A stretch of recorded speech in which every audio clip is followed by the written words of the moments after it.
Jim said, you didn't tell me the boss is going to be here now, Adrian, man. You got me nervous, man. That's right. I'm sure. What's up, bro? I'll just set it down here. Thank you very much.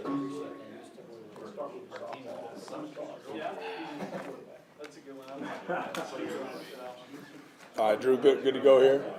Yeah, whenever, if you want to. You and I are duking it out for last place. That's Everybody ready? Everybody good? Everybody good? All right, cool. All right, well, welcome to game week in El Paso. I am very honored and excited for this week. It's been a long time coming. I feel like just yesterday I was doing my opening press conference, getting the job here, and it's been a whirlwind, been an unbelievable journey to get here. So we're really excited about game week, finally being here in El Paso and to get our team, on the road and to go play a great opponent. First, I just want to start this. Got a couple notes and kind of opening deals I want to give you guys, some announcements to make. First thing, I just want to thank Jim Cardwell and the Cardwell family. Our locker room project was a $5 million project, and he donated the lead gift to our locker room, and so beyond thankful and grateful to Jim and his family for their support of our program to be able to bring in high-level recruits and to provide a home. More importantly, that our players are excited to go in every day, and that's what's really cool to see is our guys light up every time they go in there, not just the first time. So I want to thank Jim and his family. Couple other notes. I want to start out with the elephant in the room, the quarterback battle, right? Everybody, I know I'm going to get asked questions on that. I just want to give an update on that. We are going to make a decision on that. I'll probably looking to make a decision on that probably Wednesday or Thursday this week. Those two guys, Skylar Locklear and Cade McConnell, have been unbelievable. And it has been literally a back and forth battle. I know I've gotten question after question on it. You go through and you look at those guys' completion rate, you look at their touchdown drives, you look at everything. It is so amazing how even it is. I think I was looking at it again last night, and this is pretty incredible. I think each of them have attempted the same number of passes against the defense. It's like 278. It's the exact number, and so it's really, really cool to see. Those two guys compete. Their leadership has been outstanding, and I think the team has responded to both of them. I'm starting to see a little separation in some categories that matter, and I want to really get through the game plan with Nebraska, see how they handle it, and see how they handle the first game week, together, doing a blue-collar Tuesday, doing a situational Wednesday. So I plan on, looking to make an announcement on that, looking at probably later in the week on Wednesday or Thursday, okay? So I just want to give you guys an update on the quarterback battle. I appreciate your patience and understanding of that. And then I want to announce we got some big announcements in our program that I want to give to you. First off, we always give a tradition that we have in our shop is to give a single-digit number out to the most dominant and outstanding D lineman for the Orange Swarm, which is our defense. And so we presented the first annual, we call it the Trench Warrior Award here at UTEP for the Orange Swarm to Sione Tungo Wiha, who is a senior from the state of Arizona, who will be wearing, and it'll be good for you guys to know, he was wearing number 99. He will now be wearing number 3. He is an amazing young man. Since our staff has gotten here, he has been totally bought into our culture, and he has been an amazing leader in our program and in our locker room, and he's been physical as all get out and sets the standard for what we want to do on the D-line. We want to build this program contrary to popular belief. I know we talk about the offense and playing fast and stuff like that, but, we want to build this program inside out. Starting with a great offensive line and defensive line. And so that's part of the culture that we want to build up front. You'll see K.D. Johnson continuing to wear his number 7. I didn't revoke that from him. He earned it. He earned to keep it because if you wear we want to make a legacy here, a history here. If you wear a single-digit number and you play defensive line, that's a bad dude. That's a guy who's earned it. Obviously, Maurice Westmoreland will continue to wear number 0 as well. But Sione was the first recipient of that award for us right there. You guys saw the revealing to honor Luke Laufenberg in his fight. We have awarded the number 2 jersey to Giovanni Gardier. Could not feel more confident in that decision from our staff. This young man plays every spot on the field on offense, and his strength is in his fight. Just like Luke, man, talking to Babe Laufenberg, and we obviously want to honor the Laufenberg family through this award and keep that legacy going. Again, I've give a shout out to my predecessor, Coach Dimmel, and his staff. I thought they did an amazing job honoring the life of Luke, and we want to continue that tradition in our program. And so I just want to commend Giovanni on winning that award. That's huge. And then I want to go down and talk about our Unity Council. Our Unity Council is voted on our team. The players vote on this, and this is the bridge between the coaches and players. I will be meeting with these 13 individuals every single week to talk about different things in our program.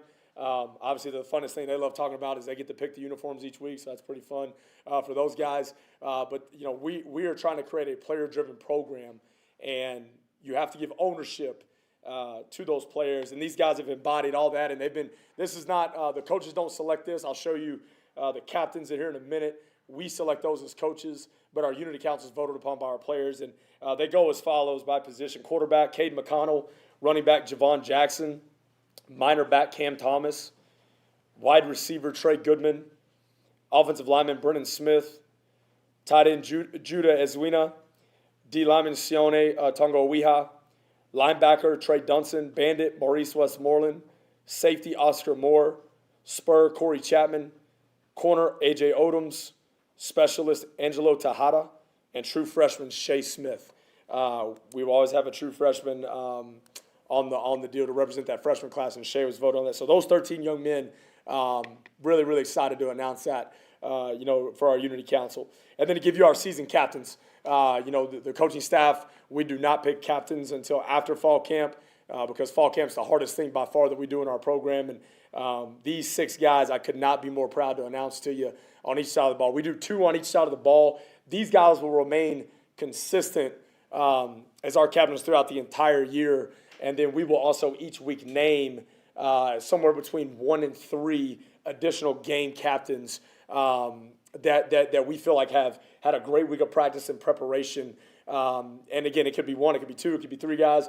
We want to really glorify guys in our program that are living to the standard and representing the UTEP culture and what we're building here. And so we will award those guys. Now, so starting out with the Orange Swarm, these 2 men will serve as captains for our football team, and were selected by their coaching staff through a rigorous amount of meetings, and we took this very seriously because we got to get these right. And the Orange Swarm captains are Maurice Westmoreland, our bandit, and Corey Chapman, our spur. I think those 2 guys have exemplified what it means to play on the Orange Swarm defense, to hunt the football, to live with character and leadership off the field. I've been very impressed with those 2 young men. To go to the Blue Blaze, the offensive captains for the Blue Blaze will be wide receiver Trey Goodman and running back Javon Jackson. We feel like those 2 guys have had outstanding camps, outstanding springs and summers, and those are guys that not only talk the talk but walk the walk. Trey and Corey, it's kind of a unique deal how it happened. Trey and Corey are a little more your vocal leaders, but they also back it up with what they do. Javon and Maurice are a little more silent assassins, and I think it's a really good blend. Because when Maurice and when Javon speak, people listen. But they play with a hard edge, and they've had a heck of a fall camp. Very proud to announce those guys. And then lastly, on defense, these 2 young men have stood out and just given their all. I mean, they every single time we put them out there, they know no speed but full speed, and they understand what defense, how important it is in our program. I think we are meeting on defense a lot more than maybe some of these guys have done and walking through it more. It is a side of the ball that we do not plan on neglecting. We want to use to our advantage, and these 2 guys embody that. Starting out with A.J. Odoms. A.J. obviously plays corner, but his effort on defense stood out to us week 1, and his attention to detail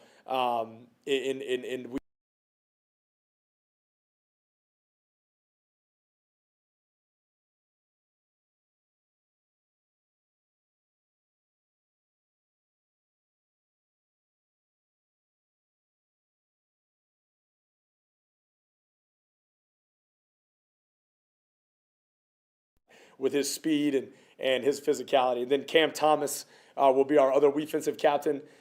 He is, you know, an electric returner, takes his craft serious, and I think he's got a chance to be one of the better returners in the league.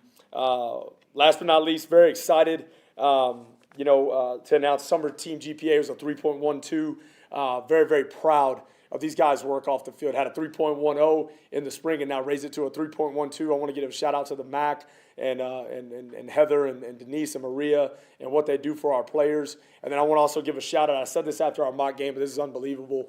You know, we had 98% availability of our football team during fall camp. And I can tell you right now, for those of you that, you know, attended practice and saw, you know, what we did, you know, like I've told you, this is the hardest thing that we do in our program. You know, we had 2.5 hour, 3 hour practices. We're physical, we're hitting. These guys, you know, we're up here walking through till, you know, 9, 10 o'clock at night. Nobody's going home, leaving here, you know, 6, 5 o'clock. I mean, these guys are busting their tail. And I'm so proud of them. I'm also very proud of Morgan DeMartini, our head athletic trainer for football, Stephen Curtis, our head nutritionist with football, and very proud of Chris Campbell and his entire strength staff with Tremaine, Coach Jones, and Coach Leach. Those guys have done an amazing job of training our players, and I think it speaks to we can still practice intense and physical and still remain healthy due to the fact that we care about our bodies off the field. And so I think our players done an amazing job of that. So just some announcements I want to give you. Obviously, we have a big-time test this week against a Power 4 opponent, Nebraska. A ton of respect for Matt Rule and his program. You know, I'm sure I'll get some questions on this, so I won't take too much, but they're extremely physical on offense, running the ball downhill. Defensively, going to be by far, in my opinion, I would be shocked if we played a better defense than what we're going to play. Game one, they return 8 starters. It's by far the most diverse defense that I've gone against in my career, seen on tape. People say it's a 3-3 stack, and some people think you're just going to line up in an odd stack, and that's what it is. No, sorry, that ain't it. It is. It'll be 4 down in a heartbeat. It'll be 2 high, 1 high, 3 high, and you know, Tony White, the defensive coordinator over there, you know, is a heck of a football coach. El Paso native, I want to shout that out. You know, it's awesome to see El Pasoans doing big time things, and no doubt in my mind, Tony White's going to be a head football coach really soon. He does an amazing job on the defensive side of the ball.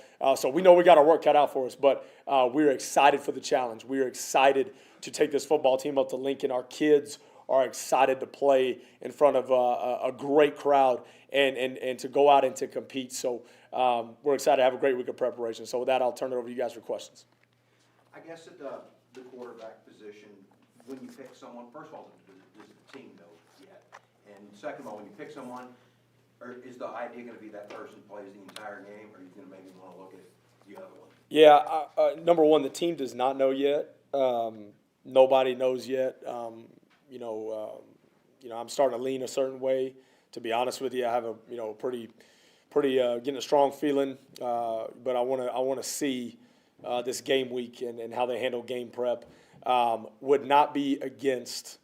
You know, if it's close, would not be against playing 2 guys early, as we've discussed, Brett. You know, I've been in a quarterback battle that's been close, and sometimes, you know, we played guys, 2 guys in the first 2 games, you know, and if it's the first 3 games, so be it. You know, we're going to do everything we can to find, you know, who the right guy behind center is, and obviously in college football, you don't get preseason games, so that makes it difficult, right? I can do everything possible in my power in scrimmages to assess them, but until I put them in front of 100,000 people, and there's you know, it'll be a great test.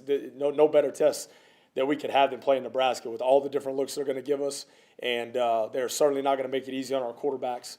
But we've had those guys go live, so I've gotten to, you know, kind of test them a little bit. You know, they've gone live in scrimmages, and you know, have had to deal with getting tackled. Deal with having 4 to 5 guys trying to rip their face off, and you know that changes things a little bit. And so it was good to see that, and we came out healthy. That was number one. But it's good to see that when we did that. But yeah, the team doesn't know right now. And if a guy takes it and absolutely runs away with it, then he'll play. And you know, if we have a plan to play both, then we'll have that plan. But you know, those things in game deals, especially with quarterback, those things can change in a heartbeat. Because let's say that I decide to, we're going to roll with, somebody, then we're going to end up playing both. Heck, man, I put that guy the first 3 drives. He's out there. We scored 21 points. He ain't coming out the game, So it's also a game feel thing as well. So that's where that stands. In terms of preparation for those two, like how are you? There's only one group. How are you going to go about that this week? Yeah, so we're going to stay with what we've done for fall camp in terms of, we'll have one guy go with the ones, the next guy go with the twos, and then that guy that goes with the twos will roll back with the ones, and we'll split the reps evenly with the one group right there. I think that, we charted this last night. This is a crazy stat between, and I want to make sure I got it right. I may be off by a few, but we charted last night, and it was eye-opening between spring, summer, and fall. Okay, our quarterbacks against the defense is not on air. Against a defense, our quarterbacks have attempted somewhere between 3,500 to 4,000 throws against the defense, and that is like that. So I feel 100% confident. I mean, you're talking about that. That's like, I don't know, my math's bad, but that's like 4 or 5 seasons worth. You know what I'm saying? In a deal, and it may not be in in a live setting, scrimmage setting, but that is anytime we're going against the defense, we chart those throws, and so. These guys have gotten a lot of reps with every receiver. I would feel nervous if, we had been just giving one guy the 1 reps and he had only been working with this nucleus of receivers. I'd be nervous for the continuity and the chemistry. But the way also we do routes on air and the way that we structure our practices allows those guys to work evenly with the guys they're throwing to. And so I feel very confident that we can continue with the rep structure we have and still be effective. Yeah, kind of jumping off that, Coach. When it's this close to the season and for the quarterback battle, how much do you rely on, the pass? Obviously, Skylar already being in your system before, but you have Cade who played here at UTEP for a good part of last season. How big of a factor is that going to be this week? Yeah. I think 2 things. It's fun. Sometimes I got to remember it's Skylar's 3rd year in our system. At times. I feel like, because I'm at a new place, I'm at a new program, and I'm in my mind when I go out there sometimes I'm like, okay, there's 2 new quarterbacks who've never run this system, and then all of a sudden, I'm sitting there calling a play, and Skylar finishes the signal for me, and I'm like, well, how the heck does he know that? It's like, oh yeah, it's year 3, for him essentially, and so that has obviously been, something I felt early on was a massive advantage for him, but even going through the numbers again, what's really cool to see is Cade. In spring started out, I don't want to say struggling because the guy wasn't struggling. He was just picking up the system. But over the course of time, he's caught up. And that's been really cool to see, like how fast he's grasped this system and grasped this offense. There's just a lot of things that we do that I think that it's just different than conventional football. And I mean that in the sense of we've even had to talk about that our offensive line. Like there's sometimes we are not I am not going to be able to tell you how Nebraska is going to line up to every single one of our formations off tempo because we're going so fast sometimes we don't know how they're going to line up. So we have to have set rules within our system that allow those guys to play fast and not be predicated on the perfect look versus the perfect play because that doesn't exist. There's no such thing as the perfect play, and there's no such thing as the perfect look. We may catch them. One time in a great look, oh, there it is, baby. We got them in man. We got them in zone. That's what we wanted. But very rarely are you ever, in the course of a game, going to have the defense perfectly aligned how you want them. And so we have to teach our guys to play uncomfortable and play in the chaos. And that's what something I think Cade has adapted to, understanding, hey, man, I know that, it's like last night we had to deal with it a little bit because last night was the first time going against, the developmental squad. And we don't wait on them. We're about to run a play, and we may have one D lineman up there, and, they're back there sometimes. Even Skylar did it one time, and both of them are kind of like, oh, waiting, okay, let the coaches get the defense. No, that's not reality for us because the defense is not going to get set against us. And so we have to be able to train that way and be able to make sure that, we're working things that are going to be realistic. And that's give and take, right? We're going to work situations where they are set, and we do have to identify things. And but I think that's been a learning curve. But Cade, I'll tell you what, his football IQ is as good as anybody I've been around. His maturity level as a young man is unbelievable. I mean, this guy could be a coach right now if he wanted to. Obviously, he's going to be a heck of an announcer. I told him the other day, I was like, don't forget about me when you're doing, you're on ESPN. Just give me a shout and let me do an interview with you, man. Because he's an impressive kid. I know you guys know him, and he has worked his tail off to learn this system. So those two guys, I could not be more excited about the two guys we have there. Just looking at the other side, obviously Nebraska named Raiola as their starting Yeah. QB, true freshman. I guess how do you go about that, a true freshman starting? I know he's a spectacular talent, but Yeah. how have you guys kind of prepared for them, or how are you guys heading into this game facing against them? Yeah, I don't think we make too much of it other than the fact that he's a heck of a player. He might be a freshman, but he's one of the most talented freshmen I've seen. I mean, he was ranked one of the top quarterbacks, if not number one, number two in the nation, coming out of high school for a reason. I mean, this guy throws an elite deep ball. Obviously, being a freshman quarterback, that's always, as a coach, you put a freshman out there, there's always going to be some type of learning curve, I'm sure, within their system. They're going to have to, iron out with him and stuff like that. But this guy, to me, everything I've read about him, everything I've seen about him, everything I've studied on him, he looks like a student of the game, somebody that respects the game, and I cling to guys like that and respect people like that, and he respects the game and studies it, and he's going to be prepared, and he's as talented as any quarterback will play all year. I mean, he is. Again, I think his future is through the roof. He's got NFL pedigree written all over him. He throws a deep ball that has been fun to study, fun to see. I'm hoping it's not too fun to see on Saturday because he can sling it. He can extend the play. But the thing, I think the more important thing is the pieces that they have around him that they have brought in. I think they've done a great job. I mean, you look at their offensive line, I guarantee they average 307 to 310 pounds on the offensive line. They got, really, to me, 3, maybe 4 running backs. The top 2, the Thunder and Lightning, to me, those guys are physical, big backs that can run. And I think that having that run game with their tight ends as well. Their tight ends they're really high on, which you can tell on tape why. That helps a freshman quarterback, because what it's going to do is allow them to, try to establish the run, get us with our eyes in the backfield, and then allow him to try to take an easy shot, in one-on-one coverage. And we got to do a great job staying on top of the cut. And they've brought in 2 receivers that transferred from Texas, transferred from Wake Forest. They've got a slot receiver that ran a 10.5 in high school who is just absolutely dynamic. So we got our work cut out for us. They got a center who is a returning starter, who's a preseason all-conference cat. I think his last name's Scott, if I'm not mistaken. 6'5", over 300 pounds, and at center. That's how big my tackles are. You know what I'm saying? I mean, these guys got some Big Ten O-linemen, and those things to me are the things that allow a freshman quarterback to work. They've done an amazing job recruiting, and now they got a talented guy behind center. And I think the thing that we've picked up from them is, just gauging what they did last year to kind of the new this year, if you will, is they feel like that they can take shots down the field on you when you load the box. And that's what we have to be ready for. Historically speaking, UTEP struggled against Power 4 schools. Just the mentality of kind of embracing that underdog role this week. What do you guys kind of have? Yeah, we love it. Yeah, we absolutely love it. I mean, I'm a D3 guy and come from the ground up and, pretty much been the underdog my whole life. And so this is not a new mentality at all. And, for us, we talked about the other night, why not us? I've said this before and I'll say it again. As my time here as a head coach, you're never going to see me prepare to lose a game ever.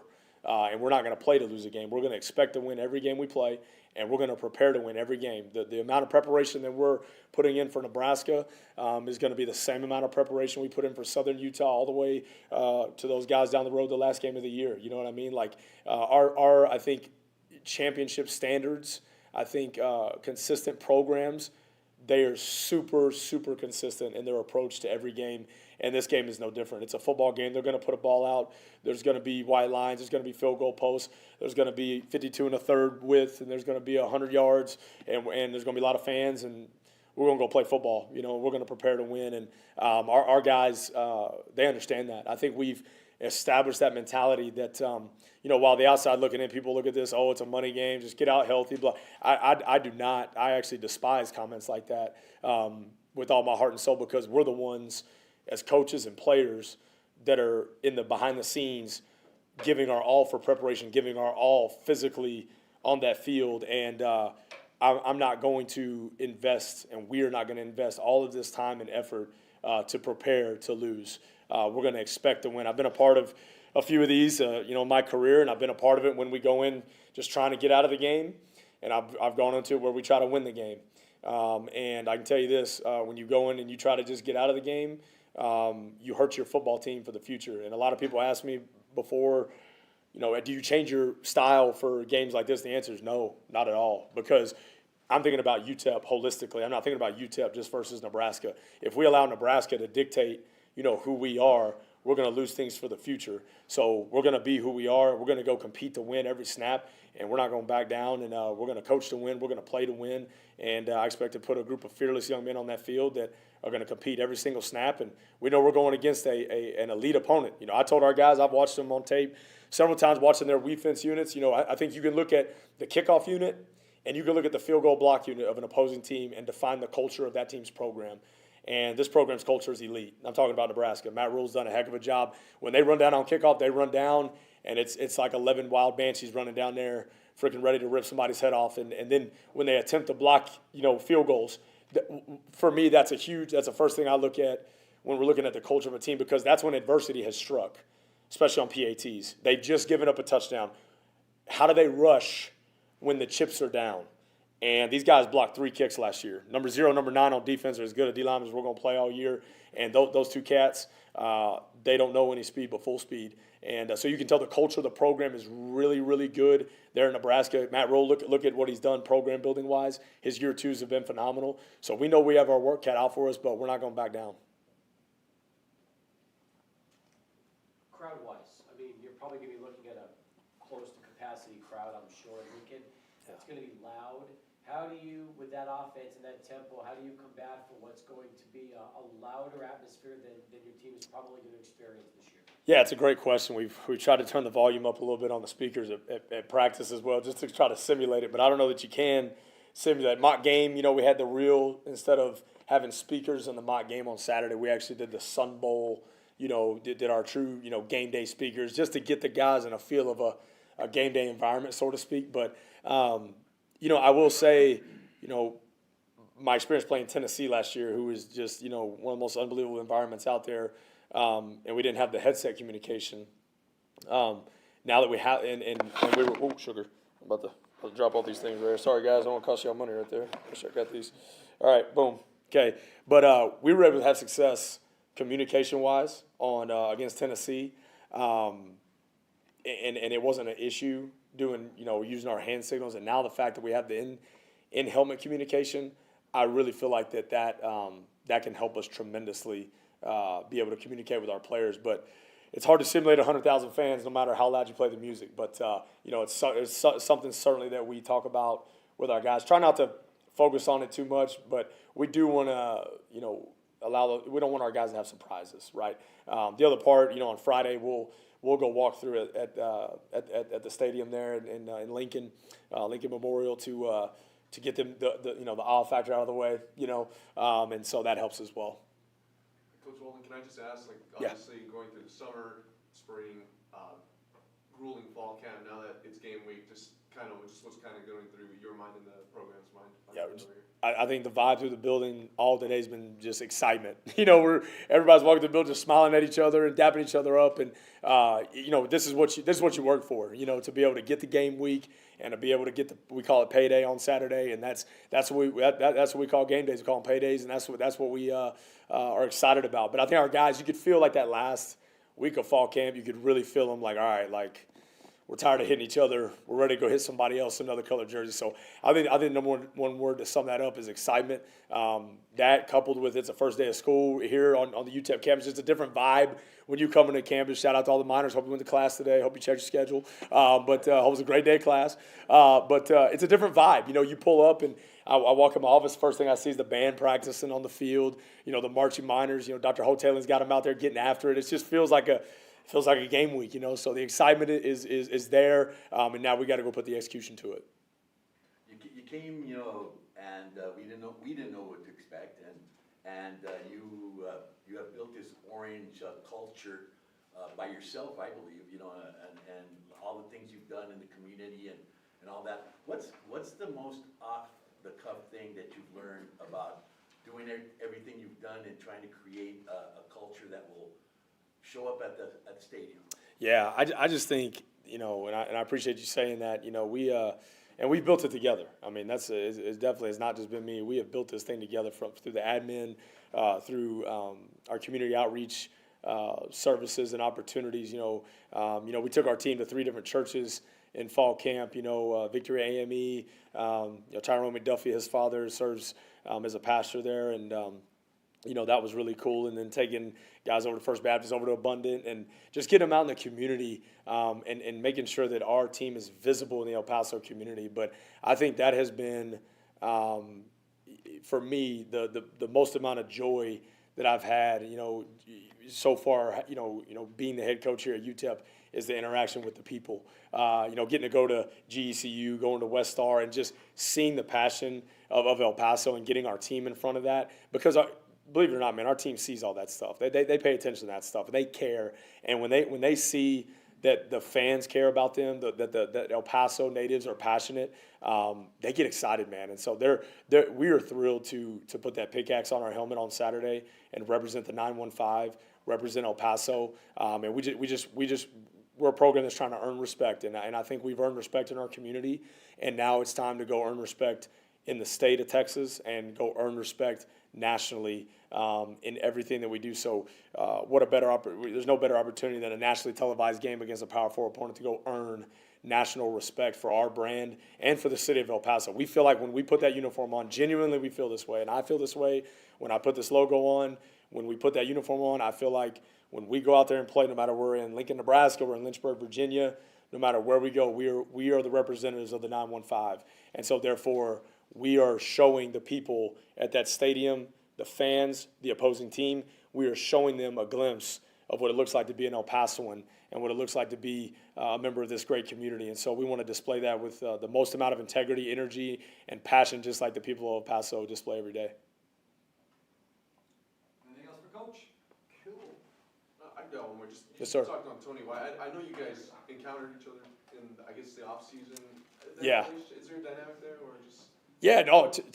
Tony's a friend of mine. I've met him through just some coaching friends, and we ran into each other in the off season. And he's a great guy. You know, we got to kind of, you know, chop it up about El Paso a little bit, and you know, kind of talk about, you know, his time here. I don't want to be mistaken on that, but I'm pretty sure he went to Burgess, if I'm not mistaken. He was at Burgess. He's at Burgess. Yeah, I don't want to mistake. So Tony, get on me in pregame if I mess that up. But he's just a great dude, man. He's a great dude, a great ball coach. And so we talked about El Paso. Talked about. I was talking about the headaches he was giving me in preparation, and he talked about the headaches that we display on film and kind of the unknowns. And so we're trying to keep some unknowns to keep him off balance. But he's a great coach, and I look forward to competing against him on Saturday. Thank you. Thanks, guys. Appreciate it. Have a great day. Picks up.